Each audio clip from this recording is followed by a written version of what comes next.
Hi there, it is Bobby Joe and Brewski, the real estate dog. We wanted to talk to you guys about new construction. This weekend I was out showing properties that were new construction. It just reminded me of some important facts I would like to remind people about. When you are buying new construction, when you first go to the appointment and you check in to just go tour the homes, they make you sign a sign-in sheet. And on that sign-in sheet, it'll say, are you working with a realtor?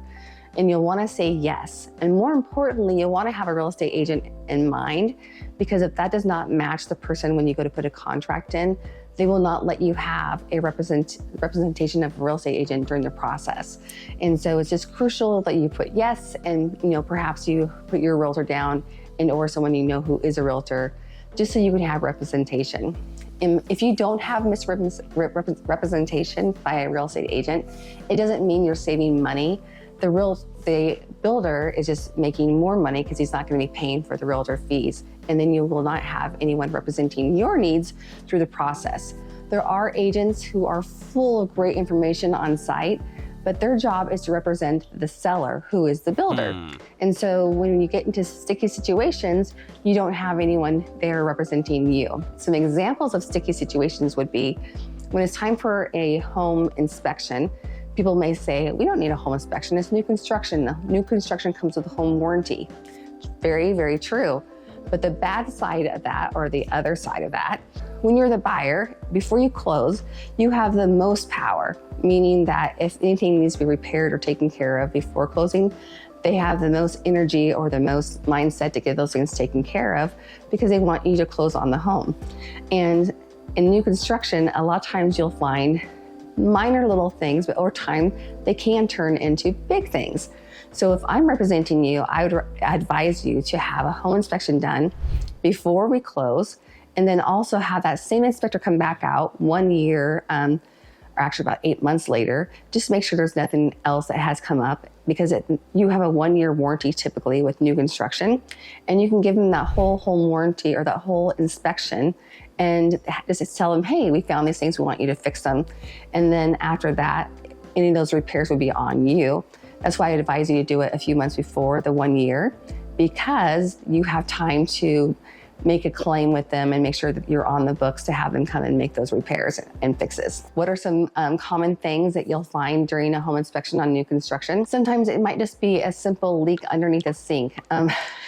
My experience has been it's always in the bathroom, maybe the downstairs bathroom, the little half bath that you don't use very often. You maybe wouldn't notice it. Or sometimes there might be minor leaks that are underneath the house. Maybe as the house gets warm and cool, it may have some expansion or just some leaks may come up.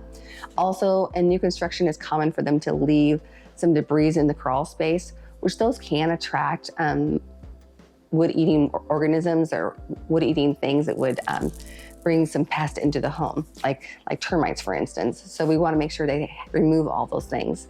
Another common thing would be like missing roof shingles. No, they don't have horrible roofers roofing the house, but maybe while it's being built, there was a storm or they just missed a section, or maybe they have some exposed nails, or maybe a vent wasn't properly put down.